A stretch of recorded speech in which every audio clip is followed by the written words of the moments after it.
Salut YouTube, welcome back to the Not Even French YouTube channel, or if this is our first time meeting, hello, kia ora.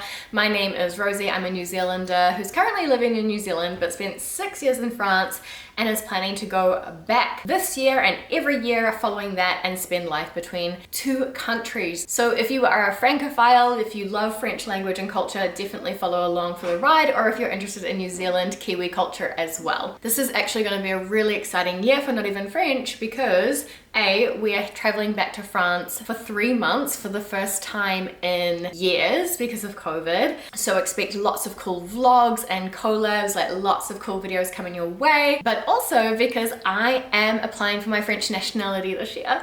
So I will become French, and I can get rid of not even, but I don't know if I ever could. So definitely make sure that you are subscribed for the ride so that you don't miss any of that content. Now this week's video is all about pseudo-anglicisms, so English words that have been adopted by the French language, however they're being used incorrectly. So just last week I did a video on English words being used in French in general and some of that English that is creeping its way into the French language despite the best efforts of l'Académie Française, who tries to keep the French language safe from that infiltration. But they were English words that are being used as if we would use them in English, right? This video is about the English words that have gone a bit wrong. Before we jump into the meat and potatoes of the video, I did want to give a shout out to my partners for this video, NordVPN, because what NordVPN allows you to do is watch TVs, movies from anywhere. So basically on my browser, I just say, hey, I'm in France now, and I access all the French TV streaming sites. I can watch the news, I can watch series, I watch French TV live or catch the replays of any TV emission that is happening in France. And they have a lot, they've got documentaries, they've got reality TV, they've got kids programs, like there really is something for every level, and sometimes it's subtitled as well. So it's really, really, really cool. But the thing is, you could do this for any country, any language, Germany, the US, Sweden, Australia, Brazil, it really doesn't matter. Wherever you want to stream the local media and entertainment and news, you can do so with NordVPN. Not only is NordVPN award-winning, but it is the fastest VPN out there. It's been proven with speed tests, and that's because they've got over 5,200 servers in 60 plus different countries. And so you're never lagging, things don't take too long to load. It literally is as if you are sitting in that country. And what's super cool is you can share the plan as well across 6 different devices, so you can share the love within your family, and it works across all the major platforms from Windows, Apple, iOS, Linux, it doesn't matter, it will work with NordVPN. So a big thanks to NordVPN because they're giving us an epic deal. If you click the link in the description box down below, NordVPN/NotEvenFrench, you'll get taken to a page that will give you over 70% off the 2-year plan, plus you get an additional month for free. It couldn't be sweeter. So enjoy consuming media in any language that you please, and without further ado, let's jump straight into the video. Okay, so the first one is quite funny. It is the word for cheerleader. So instead of using the word cheerleader, because sometimes French people will just say un cheerleader, like un babysitter, for example, a babysitter, they'll just take the word and own it and put a French accent on it. But this pseudo-anglicism is a little bit more descriptive. They say pom-pom girl. Yep. A cheerleader is a pom-pom girl. Now that is of course not very woke at all, completely disregards male cheerleaders and so on and so forth, but it is what it is, and that is the French way of describing a cheerleader. They say a pom-pom girl. Next up we have le drive. Now if you heard le drive and you're like, okay, the drive, they're talking about going for a drive, they're talking about going for a road trip or something like that, but not in this case. So le drive in French means the drive-thru, like when you go and get takeouts, you go through the McDonald's drive-thru. They've taken the word drive as in to drive, and that's a descriptor of that experience. The French have also taken to using the word speed a little bit more out of context. Now this is more so something that you'd hear in the business context, in the corporate environment, you'd hear it all the time. Je suis hyper speed en ce moment. Je suis speed en ce moment. And in this context, speed means busy. I am go, go, go. So it's not I am speed. It's not I'm the drug speed and I'm like completely frazzled or I've taken speed. It's just referring to the fact that you are moving at pace. Of course, in English, you would never say I am speed, but somehow it works in French, and I completely see where it came from. You've also got the word un slim in French now, and un slim refers to straight leg jeans. Now this is interesting because you might be asking yourself, okay, why do they say a slim, like a single unit? But they do this with pants in general. Un pantalon and un jean. So a pair of jeans, a pair of pants is just a pants. are jeans. So un slim refers to straight-legged jeans all in one. I'm not sure if this works for other styles as well. Like if you're French and watching this, let me know down below. Does it work for like un skinny, for example? Next up, we have one of my favorite pseudo-anglicisms, and it is the French word for a news anchor. So in French, they will call the news anchor a speaker. So un speaker. Obviously this is a pseudo-anglicism because for us a speaker is anyone who's taking a stage more so, right? Or taking the microphone and presenting to a group, presenting to the room, that kind of thing. Why I love this so much is because the masculine version of this word is un speaker, but the feminine version of it is une speakerine. Une speakerine. And I don't know why, but I find that really cute. Speakerine. Next up we have the French way of describing a parking lot, which is un parking. Unpacking. Now for English speakers, of course, a parking, ing by itself doesn't mean anything. You need to have a parking lot, a parking space. And to be fair, I do believe this is a shortened version of saying une place de parking. However, in French, the verb to park is se garer. It is not parking. Unpacking refers exclusively to the parking lot itself. Next up, we have an anglicism that doesn't technically exist in English, but it is un footing. Unfooting, and this does not mean to play football.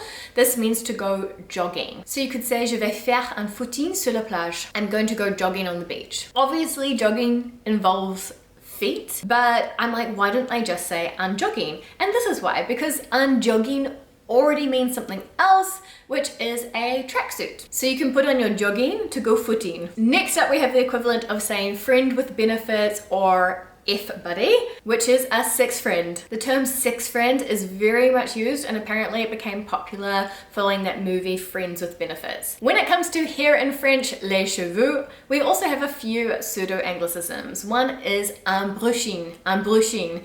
Now, embrushing or abrushing in English is not what you might think it is. A brushing, we have a hairbrush in English and we will brush our hair. So you might just think, oh, it's brushing your hair.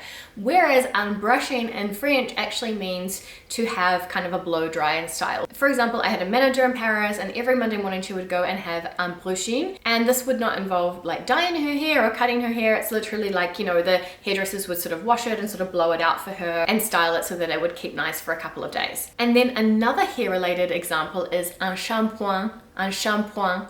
And this is interesting because it's spelt shampooing. For example, I am currently shampooing my hair, and yet it actually just refers to the product shampoo. Next up, and if you ever come to New Zealand or if you're from New Zealand, you will see these people all the time. We have a hitchhiker. So they have their thumb up, and in French, they are called an auto-stopper. Auto-stopper. Now, anyone who's actually been hitchhiking knows that it's not quite auto, is it? Again, it's just interesting because sometimes they will just call something like babysitter, so why not hitchhiker? Who knows? Next up is somewhat of a faux ami, a false friend, and it is undressing. Now, undressing, you would assume it meant, you know, getting dressed as such, or maybe even a salad dressing, something that you will dress your salad with. Undressing actually refers to a walk-in wardrobe in French. Now, the next one I actually learned quite recently myself, and it is a hold-up, or as the French would say, an hold-up. You don't really say the H ever, so an hold-up. And a hold-up is not the equivalent of like, hold up, wait a minute. You know, it's not stop, hey, stop in your tracks, wait 1 second. It is a burglary. Tu as entendu qu'il y a eu un hold-up à la bijouterie? Did you hear that there was a burglary at the jewelry store? The next word that the French have stolen and made their own is unlifting. Now, lifting, especially in modern day culture, you would assume it's talking about lift. Like, do you even lift, bro? You know, lifting weights at the gym, lifting something up. But a lifting actually refers to a facelift, a cosmetic procedure, or let's say any kind of plastic surgery where there's an obvious improvement to your face. This is another example where the French came so close and yet remain so far, and it is le pressing, and this means the dry cleaners. So you can see that there's an association there with ironing. When you iron clothes, you would press the clothes, right? It's so close, but it is quite different things. Like when you have a dress that is a dry clean only, you feel a little bit nervous taking it to le pressing because you do not want it to be ironed. Now this one's quite funny. There is also un top to refer to a model, a female fashion model. And it obviously comes from that TV series Top Model, right? It's un top. However, I'm not sure that anyone is aware of the associations with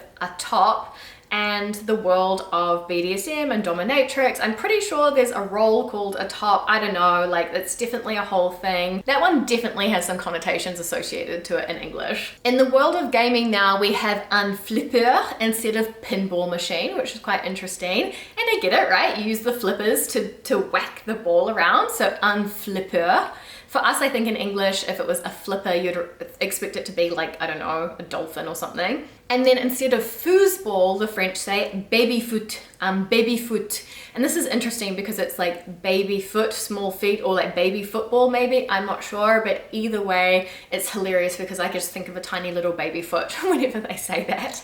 And I'm like, who are these grown ass men wanting to play with a baby foot? A few other fun ones, we have un relooking to do a makeover. So you could do a relooking of a person or a room, for example, in interior design. You have faire du zapping, where you change the channels, you're channel surfing, faire du zapping, zap zap. You also have des baskets for sneakers. Now des baskets, obviously when we think of a basket, we think of a basket, a laundry basket, you know, a basket where you put your rubbish, just a basket to carry things, right? Des baskets, I think it derives from basketball shoes. So des baskets means sneakers. You have le camping, the camping for a campsite, and le dancing, the dancing for a dance hall. So it's interesting how the activity, camping, becomes the place, right? Camping becomes the campsite, dancing becomes the dance hall. And in a similar vein, you have un shooting, which is a photo shoot. But of course, in English, if we hear a shooting, we think of a school shooting, or we think of, yeah, people being hurt, people being shot with guns.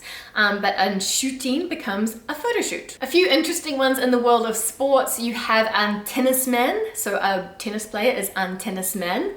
And I assume that a female tennis player is un tenniswoman. But what's really interesting here is that if it's a plural, it's des tennismen, des tennismen. Like, can you imagine in English ever saying tennis men? And they do the same for rugby as well, and rugbyman, rugbymen. This one is so cute. I don't know why this cracks me up so much, but a walkie-talkie in French is un talkie-walkie. So they have not only taken the English word, but they decided to flip it round. So you don't walk then talk, you talk then walk. Un talkie-walkie. Another pseudo-anglicism is un car. So this doesn't mean a car. A car is une voiture. Un car actually refers to like a bus or a van, and it actually comes from un chariot, which meant a carriage back in the day. So that's where the word car came from, I guess, in English for us as well anyway. But it is interesting that they haven't chosen to use it with what we define as a car, but it's sort of larger objects, and they've got their own word for car, which is une voiture. Another one that they got a little bit wrong, I mean, who's to say who gets language right or wrong, but it has a very different meaning. It is un fashion victim, fashion victim.